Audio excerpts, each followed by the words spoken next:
Toujours le frère Zvonko dans la manifestation de la grâce de l'Oba. Nous allons aller ici, dans Bibel, Kalatambale, les éditions zulula100.com pour ceux qui veulent se la procurer. Bibel qui balaye toutes les fausses Bibles, qui les rend ridicules, qui les confond, qui confond tous les chrétiens, tous ces fous, qui continuent à adorer la créature, plutôt que le créateur qui est l'Oba, et non pas Yahvé, un démon. Bref, aujourd'hui, par la manifestation de la grâce de l'Oba, nous allons aller dans Esombe chapitre 39. C'est la réconciliation Esombe. Esombe. C'est Paul de Tarse dans les Bibles trafiquées, mais bien sûr le texte n'est pas identique, bien sûr le nom n'est pas identique, bien sûr puisque ici dans Bibel c'est le modèle originel que les Bibles falsifiées ont altéré. Mais aujourd'hui elle est restaurée. Parce que c'est bien en vain que les scribes se sont mis à l'œuvre. Les scribes mensongers dans vos Bibles trafiquées, et on en parle, Jérémie 8 verset 8, ça veut dire que déjà à leur époque, on trafiquait les Écritures, et vous pensez que vous, le concile de Nicée, qui a choisi 4 évangiles, qui a tout trafiqué, vous pensez que vous avez été épargnés dans vos Bibles du trafic? Vous leurrez. Vous leurrez. Vous voulez vous aveugler, parce que vous ne recherchez pas la vérité. Nous, on court vers le but, courir vers le but. L'Oba, on va à destination, on court vers ce but, parce qu'on aime la vérité, parce que pour courir, parce que la marche c'est la marche de la sanctification, courir, ça implique le zèle, ça implique un amour de la vérité réel, non pas un amour des sensations, du sensationnisme, non pas le confort d'être accepté dans le cadre religieux de nos familles, non pas tout cela. Nous, ce qui importe, premièrement, c'est la vérité. Mais sans ça, à quoi ça sert? Votre foi est vaine, elle est basée sur du sable. On va aller donc courir vers le but. Il faut avoir déjà conscience de ce qu'est ce but. Il faut déjà le connaître, ce but. Or, bon, là je parle plus pour la famille. Nous, on est initiés sur les choses spirituelles. On est initiés sur tout ce qui concerne les réalités spirituelles. On ne va pas tâtonner et parler de n'importe quoi, de choses qu'on ne maîtrise pas. Non, parce qu'on est guidé par Zulula 100.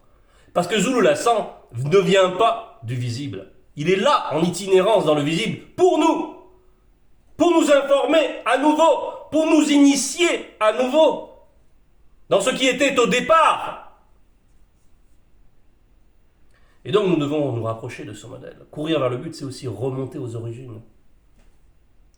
Verset 22. Ce n'est pas que j'ai déjà remporté le prix, Esombe parle ici, ce n'est pas que j'ai déjà remporté le prix, virgule, ou que j'ai déjà atteint la perfection spirituelle, mais je cours.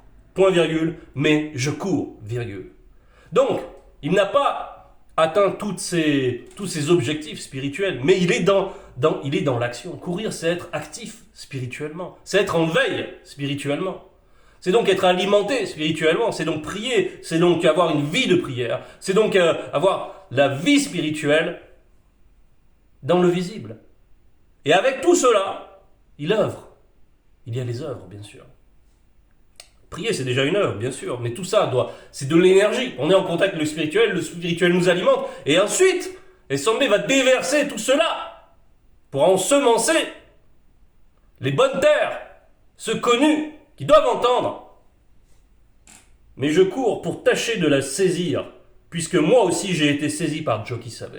Jokisabe, donc, qu'est-ce que nous dit Esombe ici? Il nous dit qu'il a été saisi, il y a eu son temps pour être saisi, et que maintenant, il tâche lui aussi de saisir. C'est-à-dire que la grâce manifestée l'a saisi. Et maintenant, il doit cultiver cette grâce afin d'obtenir le but qui est le salut, qui est donc l'unité pleine et entière. Il a été appelé, il a été positionné, et maintenant il a une œuvre à accomplir pour être dans l'unité définitive avec Jokisabe, et aussi avec le deuxième. Ils sont le grand tout. Donc pour s'inscrire dans ce grand tout, Voilà le but. Le salut. Le but de la manifestation de la grâce, c'est le salut. C'est tout cela. C'est toutes les promesses. C'est de demeurer dans l'amour. Pour toujours. Dans la pureté. Bien sûr, voilà. Pas comme les faux chrétiens là, qui pensent qu'ils peuvent marcher n'importe comment, continuer à faire n'importe quoi, parce que leur Jésus leur pardonne tout. Ah, vous avez été bien leurrés. Bien leurrés. Mais c'est ça la justice. Alors, verset 23. Frères et sœurs, je fais une chose. Oubliant ce qui est en arrière et me portant vers ce qui est en avant. Virgule. Je cours vers le but pour remporter le prix de la vocation céleste. Donc, il fait une chose. Il met en oubli la vie passée. Quand on vient vers le Verbe, on nous demande déjà de faire table rase du passé, de devenir comme des pages vierges, afin d'être sculpté, afin d'être gravé convenablement, sans qu'il y ait des scories, sans qu'il y ait des impuretés. Parce que si on reste avec nos vies passées, mais comment on va recevoir convenablement la semence? Non, il ne faut plus s'identifier à nos vies passées. Là, frères, sœurs, tout ce qui est les errances de la vie passée, ce n'est plus nous. Nous ne sommes plus les mêmes personnes. Le Verbe nous a transformés. Le Verbe nous a réellement transformés déjà dans nos esprits. On a été purifiés et nous faisons en sorte que cette purification attienne nos deux autres êtres qui sont l'âme et le corps.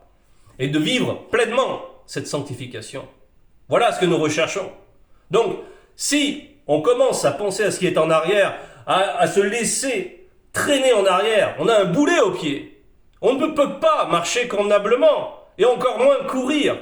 Donc, c'est très important de laisser ce qui est en arrière. Ça va représenter un boulet, un fardeau, une chaîne. Et le monde occulte va profiter de cela pour travailler, pour culpabiliser, pour cultiver des sentiments négatifs. Et tout cela va impacter la marche. Donc, il est très important de laisser ce qui est en arrière. Définitivement. Et aussi, s'il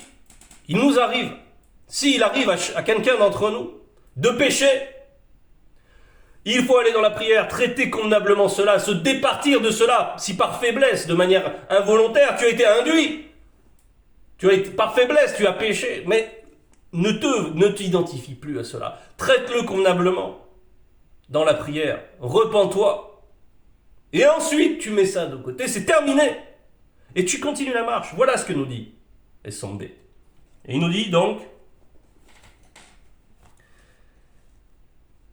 mais portant vers ce qui est en avant, je cours vers le but pour remporter le prix de la vocation céleste, la couronne de justice.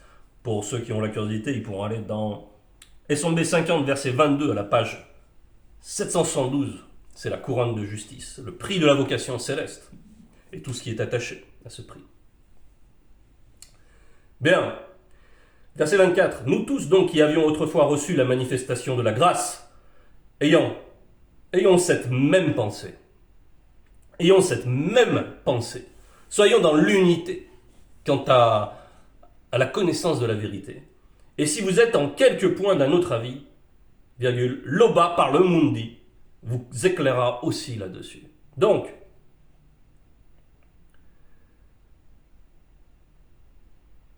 on a été unis dans la grâce, parce que c'est ce qu'il nous dit. Au départ, nous tous qui avions autrefois reçu la manifestation de la grâce. Rappelons-nous cela. Pourquoi on nous rappelle aussi cela? Parce que ça va correspondre à un moment très particulier, à une émotion particulière, à l'amour, à une qualité d'amour, avec la révélation quant à ce qui est notre guide, notre Mouledi dans cette époque, Zulu Lassan. La masse de connaissances, la vérité, les vibrations de la vérité, les fréquences, et tout ce que ça a chamboulé en nous, pour le meilleur, bien sûr, pour nous réaxer, pour nous transformer.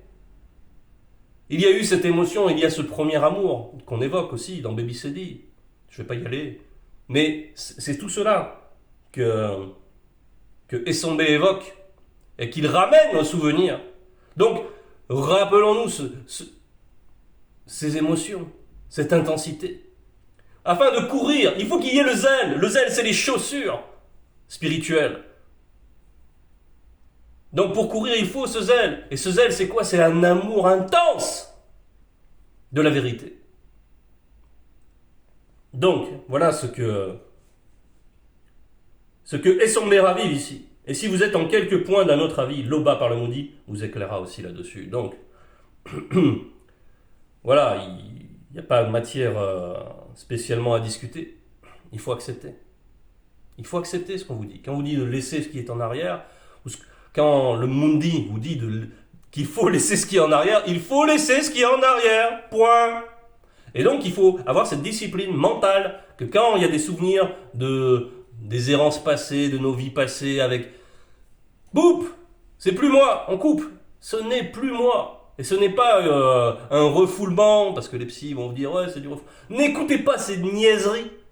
Des niaiseries, des égarés qui se prétendent d'être docteurs et qui n'ont aucune légitimité. Ils n'ont aucune connaissance. Ils n'ont que l'expérience du péché.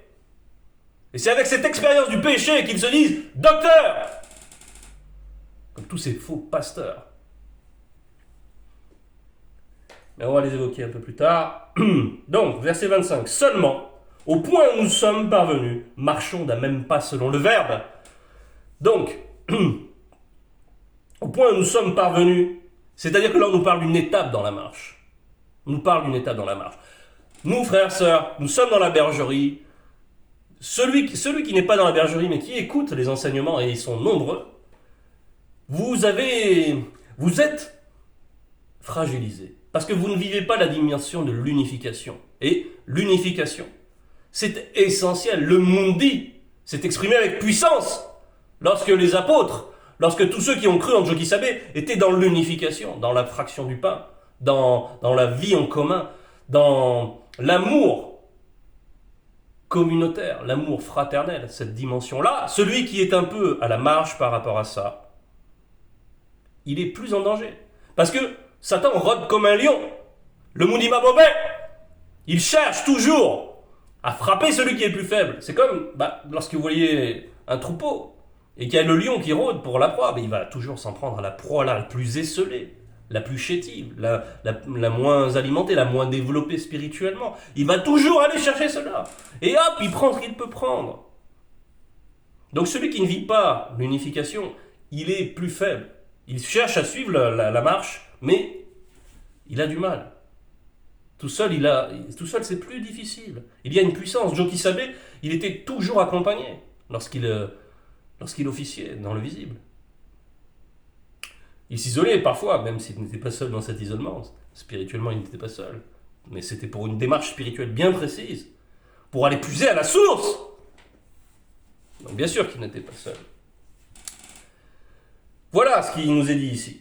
On nous parle ici de l'unification. Seulement au point où nous sommes parvenus, marchons d'un même pas selon le verbe. Marcher d'un même pas. Là, on ne parle plus de la course, on nous parle de marche. Mais parce que ici, il faut envisager qu'il y a l'armée céleste, n'est-ce pas? Et nous devons être des reflets de cette armée céleste.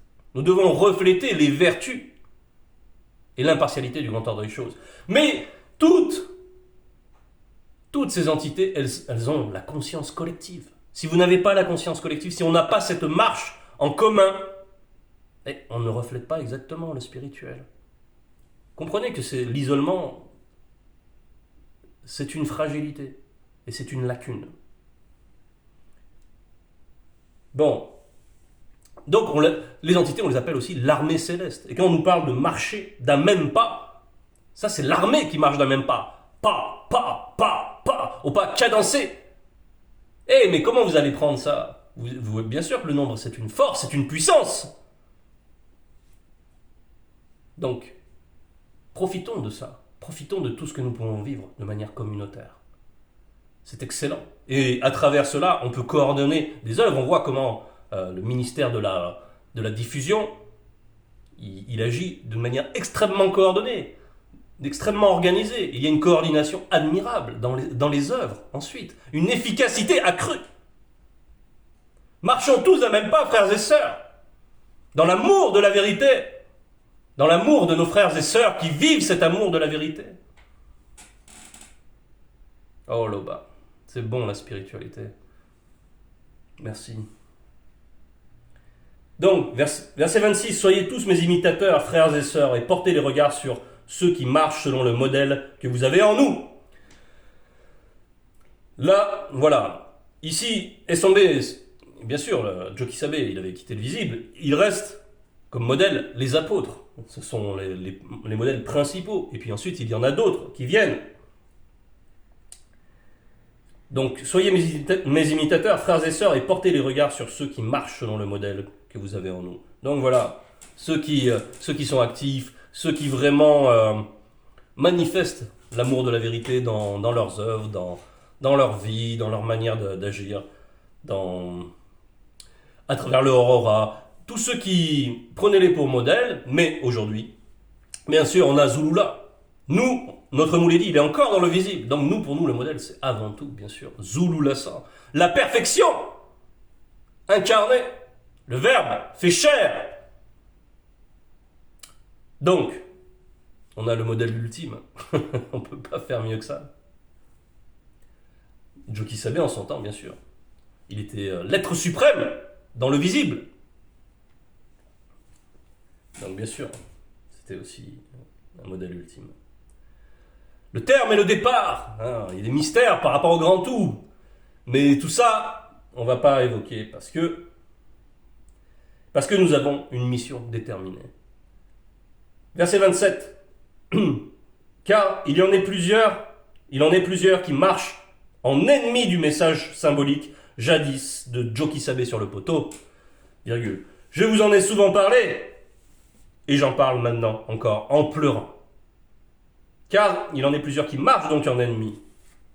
Bon, il y a tous ceux qui ont écouté le message de notre grand frère, de notre Mouledi, de Zululasan, et qui ont fait profession, parce que ils ont fait profession de venir décrier ce message-là. Ils s'en sont déclarés des ennemis ouvertement. Et ils pullulent sur Internet avec des incohérences pas possibles dans leurs messages, avec des gens aussi stupides qu'eux, plus stupides qu'eux qui les suivent, et ils font du bruit, mais ils ne servent à rien. Le message jadis Et lui, bon là, Esombe, il le dit il en parle encore en pleurant de cette mauvaise disposition, parce que bon, il sait que par rapport à ce passé-là, il ne doit pas s'identifier à ce passé, mais il a eu un passé, et il en témoigne, mais par là même, il glorifie la manifestation de la grâce. Parce que nous savons qu'il a opprimé, si, l'Église véritable, lorsqu'il était dans l'aveuglement. Mais bon, on ne va pas trop rentrer dans ces mystères, mais il avait des dispositions particulières. Et c'est pour ça que le Verbe l'a fait grâce. Parce que c'est le Verbe qui sait qui est digne. C'est le Verbe qui sait ce qui est au fond du cœur, dans les intentions, conscientes, inconscientes. Et il lui a été fait grâce. Et bien sûr, c'est sensible chez lui. Donc il nous dit de faire table rase du passé, mais ça reste quand même quelque chose de sensible. Et par là même, s'il en parle, c'est aussi pour servir d'exemple. C'est surtout pour servir d'exemple. De dire, voilà, ça c'est le passé. Et donc il est obligé de l'évoquer pour le faire comprendre. Donc, ça ne veut pas dire qu'il y a contradiction, en aucun cas. Tout dépend du point de vue, de là où on se place. Et lui, il se place en tant qu'apôtre et en tant que modèle. Donc, c'est différent. C'est pour instruire le peuple qu'il évoque ce passé. Bien, on va parler plus en avant de ceux qui marchent en ennemi, donc, du message. Verset 28, leur fin sera la perdition, évidemment. Ils ont aussi pour faux Dieu leur ventre.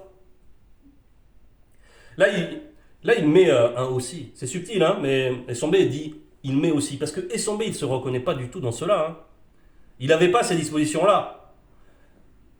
Il était sincère dans sa quête, néanmoins. Il avait la sincérité. Mais les autres, là, ceux dont on parle, ils ont aussi pour faux Dieu leur ventre.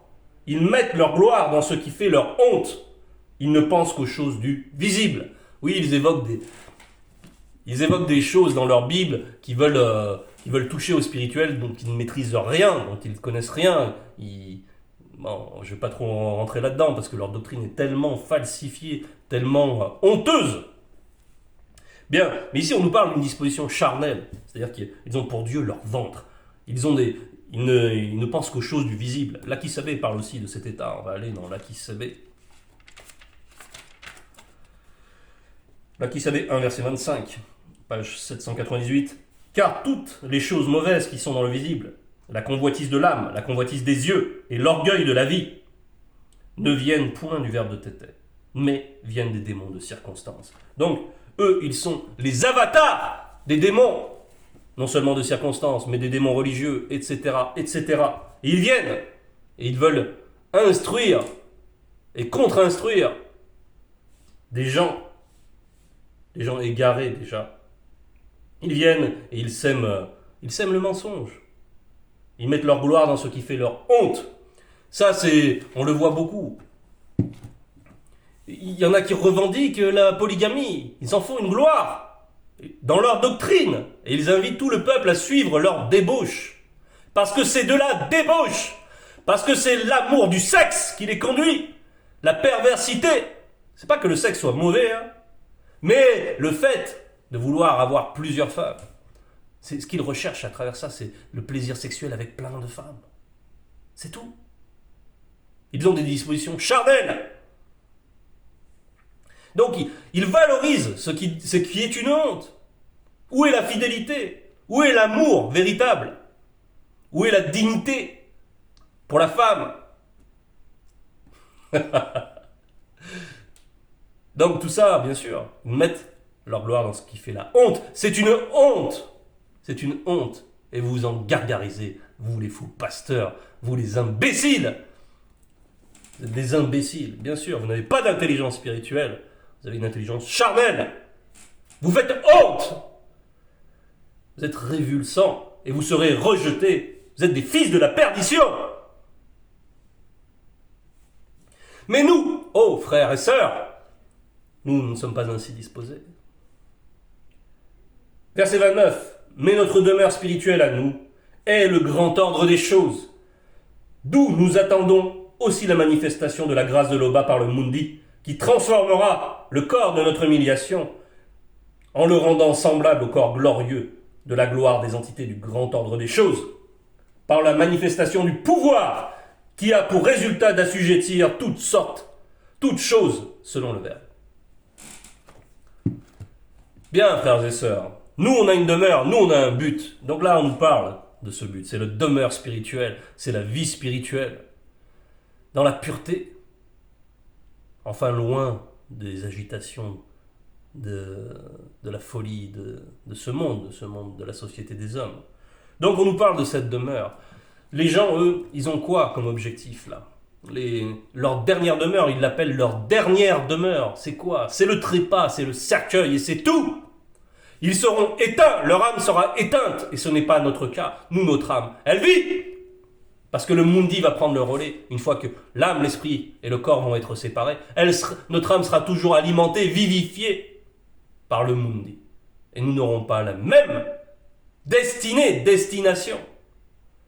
Actualisons cela. Vivons cela. Continuons la marche vers ce but. Et le corps de notre humiliation, ce n'est pas... Il faut avoir encore honte du corps, etc. Non, il faut bien le traiter, il faut en prendre soin, nous le savons. C'est juste une précision. Mais il est faible, il est atteint par le péché, il est lesté, et il doit être transformé. Donc il ne s'agit pas de mépriser le corps, bien entendu. Voilà, frères et sœurs. Restons focalisés sur cet objectif. Manifestons de plus en plus ce qui est notre amour pour ce qui est le plus important. Ne nous laissons pas enliser par le quotidien, par les distractions, par les fausses doctrines, par tout ça. Non, parce que ça c'est de nature à nous ralentir, voire à nous embourber, parce que c'est la boue, ça n'a aucune valeur. En définitive, ça n'aura aucune valeur, ça va disparaître. Nous avons une demeure éternelle, la demeure spirituelle. Oh, gloire à l'Oba.